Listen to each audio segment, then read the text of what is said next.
हरे कृष्णा, राधे राधे भक्तों, आप सभी का बहुत बहुत स्वागत है आपके अपने चैनल पर संदीप भक्ति ज्ञान गंगा में।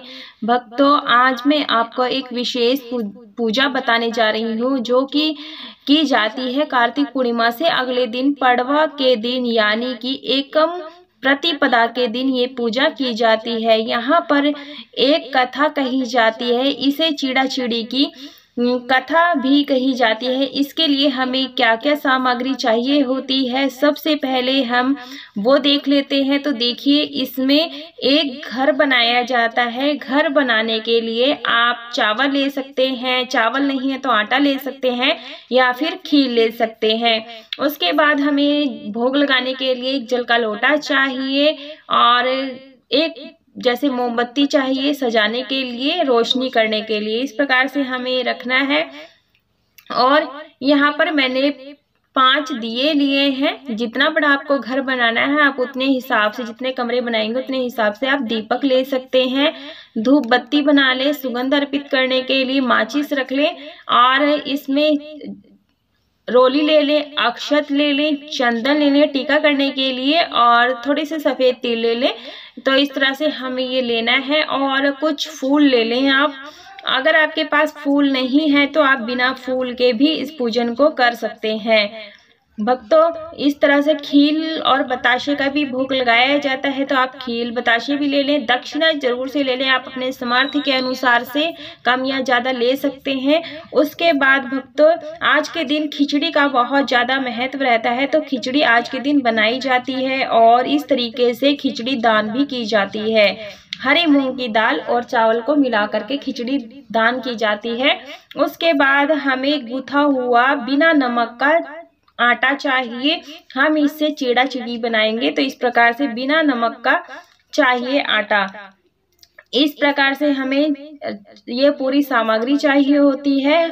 और भक्तों, हमें इसके बाद हमें घर बनाना होता है। तो भक्तों, ये जो पूजा आप अपने घर के मंदिर के सामने कर सकते हैं, बालकनी में कर सकते हैं, अपने घर के आंगन में कर सकते हैं, आप किसी भी शुद्ध जगह पर कर सकते हैं। जहां पर आपको ये पूजा करनी है उस जगह को अच्छे से साफ कर लें, पोछा लगा लें। हमें उस जगह को अच्छे से साफ स्वच्छ कर लेना है, उसके बाद में घर बनाना होता है। इस प्रकार से तो ऐसी मान्यता है कि इस पूजा को करने से, चीड़ा चिड़ी की कहानी कहने से हमारे मन में, यदि हमारे पास घर नहीं होता है, हम रेंट पर रहते हैं, तो ऐसा माना जाता है कि ये पूजा करने से शीघ्र अति शीघ्र हमारा घर बन जाता है। तो भक्तों, आप अपनी पसंद के तरीके से आप घर बनाएं।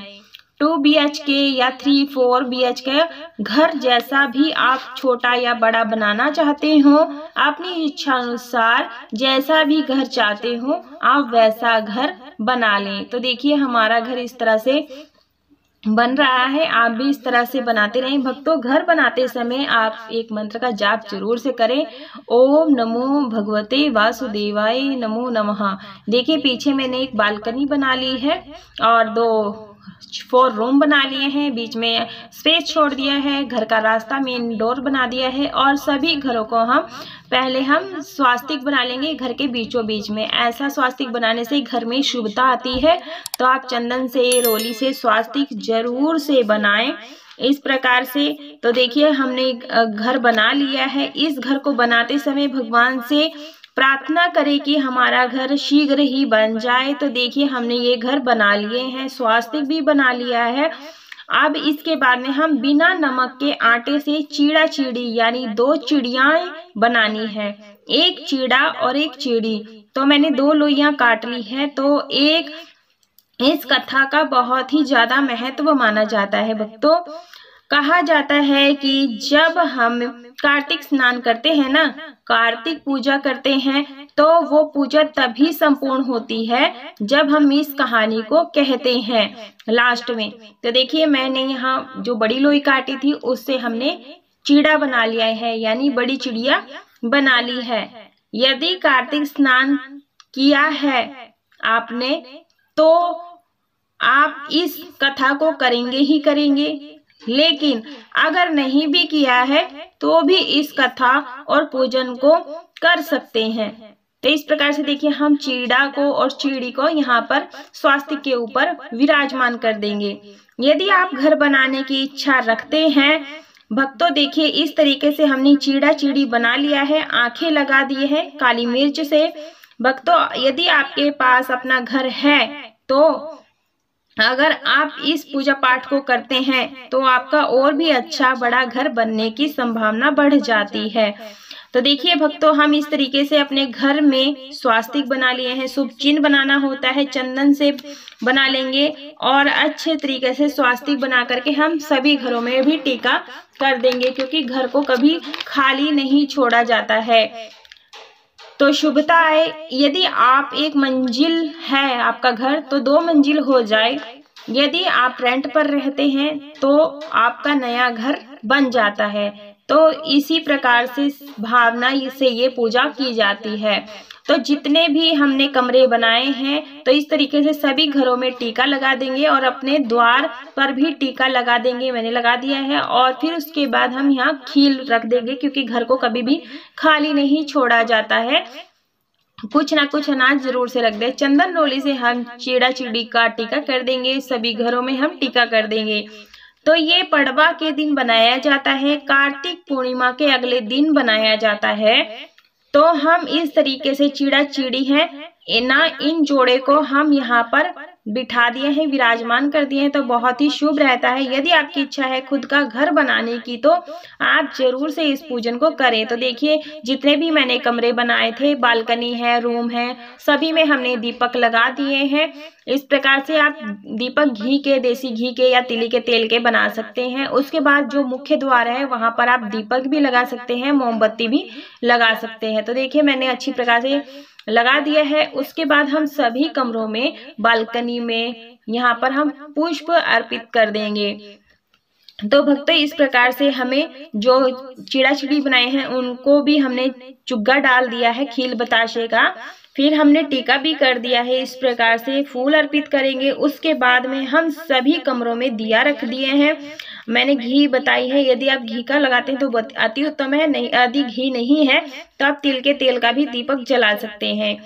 तो भक्तों दरवाजे पे 2 मोमबत्तियां लगा दी हैं, ये हमारा घर हो गया है। उसके बाद हम इन दीपकों का पूजन करेंगे। तो टीका कर दिया है, गणेश जी का, अग्नि देवता का ध्यान करते हुए हमने दीपक प्रज्वलित कर लिए हैं। उसके बाद हम चंदन रोली से टीका करेंगे, इनका भी पूजन हम करेंगे। तो इस प्रकार से हमें पूजन करते हुए चलना है, अक्षत अर्पित करना है और मंत्र का जाप जरूर से करते रहे। ओम नमो भगवते वासुदेवाय नमो नमः, क्योंकि कार्तिक जो था महीना वो भगवान विष्णु जी को समर्पित होता है। तो हम भगवान विष्णु जी का ही ध्यान करेंगे। अक्षत जरूर से अर्पित करें, तभी हमारा जो टीका है संपूर्ण माना जाता है। अगर हम टीका कर देते हैं, अक्षत नहीं अर्पित करते हैं तो हमारा टीका अधूरा रहता है। तो इस बात का जरूर से ध्यान रखें। दीपक में भी हम अक्षत अर्पित कर देंगे और चीड़ा चिड़ी को हम इस प्रकार से वस्त्र रूपी कलावा हम अर्पित कर देंगे, इत्र लगा करके। आप जरूर से अर्पित करें इस प्रकार से। तो भक्तों ये हमने इस प्रकार से हमने वस्त्र रूपी कलावा अर्पित कर दिया है और खिचड़ी रख ली है। तो जो हमने खिचड़ी रखी है इसमें पूजा में रखेंगे और इसका भी पूजन कर देंगे। तो खिचड़ी हमें दान में देना होता है, दक्षिणा अपने सामर्थ्य अनुसार रखें। फिर बाद में हमें हाथ में जल लेना है और उसके बाद मिनसना होता है। तो पहले जहां पर आपने जल का स्रोत बनाना है वहां पर एक जल का लोटा रख दें। उसके बाद हम यहाँ पर धूप जला देंगे। धूप घर में सुगंधी लाने के लिए जलाया जाता है, तो सुगंधी के लिए हम घर में धूप बत्ती जला देंगे। तो इस प्रकार से धूप दीप जरूर से जलाएं और इस प्रकार से हमें बहुत ही साधारण विधि से इस पूजन को करना होता है। साथ में हम अक्षत ले लेंगे हाथ में और चीड़ा चिड़ी की कथा और कहानी सुननी होती है। तो भक्तों ये वीडियो ऑलरेडी लंबा हो गया है, तो मैं कथा की वीडियो अलग कर दी हूँ, उसका लिंक मैं आपको डिस्क्रिप्शन में दे दूंगी। आप वहां जा करके कथा जरूर से सुने और हमारे चैनल पर विजिट जरूर से करें। तो अक्षत कथा सुनने के बाद अक्षत हम यही चीड़ा चिड़ी के पास छोड़ देंगे, क्षमा प्रार्थना मांग लेंगे। उसके बाद हमें यहाँ पर जल लेना होता है, थोड़ा सा जल ले लेंगे और उसे 3 बार या 5 बार मिनस देंगे, यानी जल फेर देंगे। इसे मिनसा मिनसना कहा जाता है। इसे हम पूजा देते हैं तो बहुत ही सच्ची भावना से हमें ये पूजा करनी होती है ताकि प्रभु हमारी इच्छा को ये पूर्ण करें। तो भक्तों, प्रभु का ध्यान करते हुए सभी दीपकों को हमने जला दिया था, पूजन कर लिया था। इसी प्रकार से हमें पूजन करना होता है भक्तों। इस पूजन को करने के बाद में हमें कहानी कहनी होती है चीड़ा चीड़ी की। तो इस प्रकार से मैंने कहानी की वीडियो आपको अलग कर दूंगी, तो आप सुन सकते हैं। जो भी आपकी मन की इच्छा होगी वो हम प्रभु से बोल देंगे मन ही मन में। आप देखेंगे कि इस पूजन को करने के बाद में 1 वर्ष में आपको अच्छे परिणाम देखने को मिलेंगे। अगर आप पूरी सच्ची श्रद्धा के साथ में आप इस पूजन को करते हैं, हमारी पूजा संपूर्ण हो जाने के बाद में हम फिर से जल मिनस देते हैं। तो भक्तों, इस प्रकार से हम मिनस देंगे। भक्तों, इस तरीके से ये घर हमें बना देना है। ये जो पूजन होता है सुबह को कर सकते हैं, शाम को भी कर सकते हैं। तो हमें एकदम जल्दी से नहीं हटाना है। यदि आप सुबह में पूजन कर रहे हैं तो शाम तक इस घर को ऐसे ही बना रहने दें। यदि शाम को कर रहे हैं तो रात भर इसे ऐसा ही बना रहने दें। फिर अगले दिन ही इनका विसर्जन करना होता है। विसर्जन कैसे करना है, ये जो हमने दीपक बनाए हैं, जहां पर आप दीपक विसर्जन करते हैं ना, वहां पर आप विसर्जन कर सकते हैं। तो देखिए, मैं सामान हटा देती हूँ। जो भी आपने भोग सामग्री खील बतासे चढ़ाए हैं, ये परिवारजन के सहित ग्रहण कर ले। और साथ में जो ये आपने खिचड़ी ली है, ये आप किसी जरूरतमंद को दान कर दें। तो हरी मूंग की दाल और चावल है, इस खिचड़ी को दान करना है दक्षिणा सहित। हमें ये अपने पास नहीं रखना है, तो आप किसी को भी दे सकते हैं। लास्ट में भी हम जल का छींटा लगा देते हैं। तो आप चाहे तो दीपकों को अन्य कामों में भी ले सकते हैं। तो जो भी फूल पत्तियां हैं वो सब हम हटा लेते हैं, इनका विसर्जन कर देंगे। तो मैं फटाफट हटा लेती हूँ। यदि आपके पास नदी आदि है तो आप वहां जाकर विसर्जित करते हैं, नहीं तो आप घर में ही गमले आदि में विसर्जन कर सकते हैं। यदि कच्ची भूमि है तो आप वहां जाकर के विसर्जन कर सकते हैं। उसके बाद जो हमने दीपक लिए हैं, ये दीपकों का भी विसर्जन करना है। तो देखिए, हम यहाँ पर ये सारे दीपक शांत हो गए हैं, ये हम हटा लेंगे इस प्रकार से, और आप इनको विसर्जित कर सकते हैं। तो भक्तों, इसी प्रकार से कार्तिक पूर्णिमा के अगले दिन, पड़वा के दिन, प्रतिपदा के दिन हमें ये पूजन करना होता है। जिस व्यक्ति का घर खुद का नहीं होता है, वो अगर पूजन इस प्रकार से करता है तो उसका खुद का घर 1 वर्ष के अंदर अंदर बन जाता है, खुद का घर हो जाता है। तो ये जो जल का लोटा रखा है, ये आप सूर्य देव को अर्घ दे दें। यदि आपने सुबह पूजन किए है, यदि आप शाम को पूजन करते हैं तो भी आप सूर्य देव को अर्घ्य दे दें। तो इस प्रकार से हमें ये जल का लोटा हटा लेना है। और जितने भी हमने खीर का प्रसाद घर में चढ़ाया था, वो आप प्रसाद के रूप में ग्रहण कर सकते हैं या फिर आप विसर्जन कर सकते हैं। तो देखिए, मैं फटाफट इसे हटा लेती हूँ। भक्तों, इस प्रकार से हमें ये हटाना होता है। तो ये जो चीड़ा चीड़ी है, इनको आप क्या कर सकते हैं वो मैं आपको बताऊंगी। पहले हम फटाफट ये भोग प्रसाद हटा लेते हैं। ये हम प्रसाद के रूप में ग्रहण कर लेंगे इस प्रकार से। तो आप चाहे तो गौ माता को भी खिला सकते हैं। उसके बाद जो ये चीड़ा चीड़ी है, ये वस्त्र कलावा है, ये हम हटा देंगे ताकि हम गौ माता को खिला सके। तो मछलियों को भी आप खिला सकते हैं, गाय माता को भी खिला सकते हैं। जब भी आप गाय को खिलाएं या मछली को खिलाएं तो आप ये जो मस्तक पे चंदन रोली लगी है, इसे धुल लें, धुल करके ही खिलाएं, क्योंकि इसके अंदर केमिकल होता है, वो फिर अच्छा नहीं माना जाता है। तो आप धुल करके ही गाय को खिलाएं।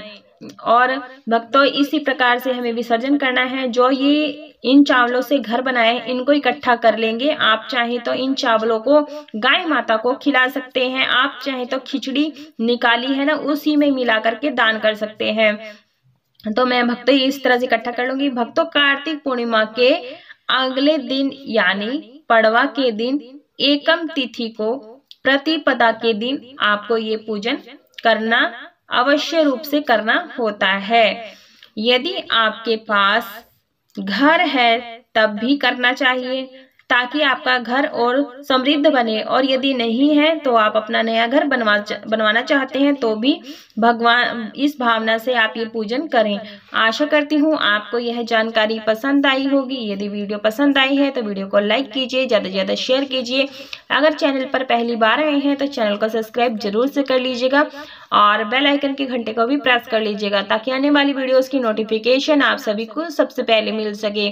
पूरा वीडियो देखने के लिए आप सभी का बहुत बहुत धन्यवाद। राधे राधे।